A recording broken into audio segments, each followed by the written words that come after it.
Bienvenue à tous dans cette nouvelle édition de Getting sur Tout TV Africa. Nous démarrons avec la République démocratique du Congo. Le groupe rebelle M23 a tenu un meeting populaire ce 6 février 2025 à Goma. Lors de cette réunion, le groupe rebelle a exprimé son intention de libérer le Congo. Nous voulons libérer tout le Congo, a déclaré Corneille Nangaa, le chef de la plateforme politico-militaire dont le M23 fait partie. Une déclaration faite devant des dizaines de milliers d'habitants rassemblés dans un stade. Il a également affirmé que le groupe armé allait chasser le président congolais Félix Tshisekedi. Nous mettrons en place une police nationale, une administration et une justice, a-t-il assuré. Ce rassemblement intervient dans un contexte de tensions croissantes et de violence marqué par l'entrée du M23 à Goma. Rappelons que le M23 a lancé une offensive dans la province voisine du Sud Kivu et conquis la cité minière de Nyabibwe, rompant ainsi son engagement au cessez-le-feu. Par ailleurs, un mandat d'arrêt international a été émis à l'encontre de Corneille Nangaa ce 5 février 2025. La cour militaire de Kinshasa a ordonné son arrestation où qu'il se trouve et sa remise aux autorités compétentes. Il est accusé d'être impliqué dans les massacres perpétrés par ses alliés du groupe armé M23 dans les provinces du Nord Kivu et du Sud Kivu. Les tracasseries superflues aux frontières entravant le déplacement des personnes et des biens sont une source de préoccupation pour les populations de la Confédération AES. Les jeunes regroupés au sein du Conseil des jeunes de l'Alliance des États du Sahel ont manifesté dans les rues du Burkina Faso pour demander au chef d'État de l'AES la mise en œuvre effective de la libre circulation. Ceci afin d'instaurer un climat de solidarité entre les peuples. Pour le Conseil, la libre circulation est non seulement un droit fondamental, mais elle est aussi essentielle pour le rayonnement de l'Union et pour le développement harmonieux de l'espace AES.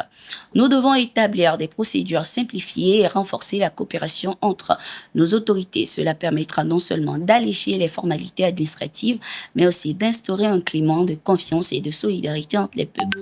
Ensemble, nous pouvons bâtir des infrastructures adaptées, encourager les investissements interrégionaux et favoriser le tourisme tout en respectant les normes de sécurité nécessaires, a affirmé le mouvement.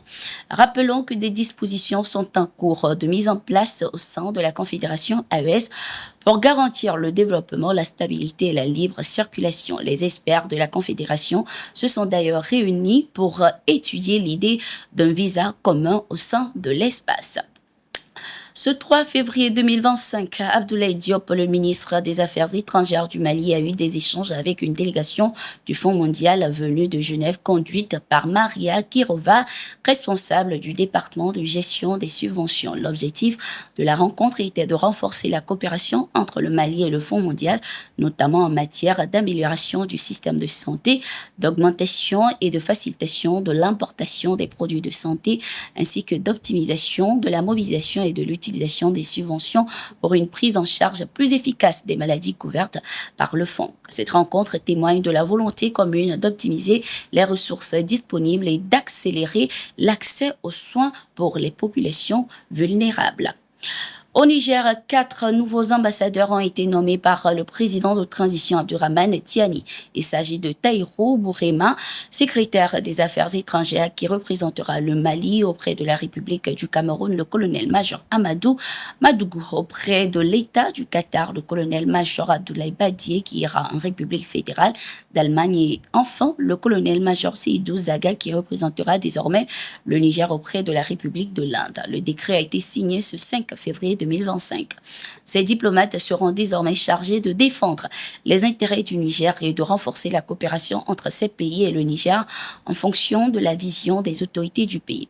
Leur mission consistera à consolider les relations bilatérales, promouvoir des partenariats stratégiques et contribuer à l'édification d'un avenir prospère pour la nation nigérienne sur la scène internationale. Toujours avec le Niger, une quinzaine de terroristes ont été neutralisés dans la région de Tillabéri. Selon les informations, ces assaillants avaient tendu une embuscade aux forces armées dans cette localité, tuant ainsi 10 soldats nigériens. Les recherches menées ont permis de neutraliser une quinzaine de ces terroristes le lendemain. L'armée a également récupéré leur matériel. C'était tout pour cette édition. Merci d'être resté avec nous. Nous sommes en continu sur nos différentes plateformes et sur notre site d'information, le www.touafrica.com.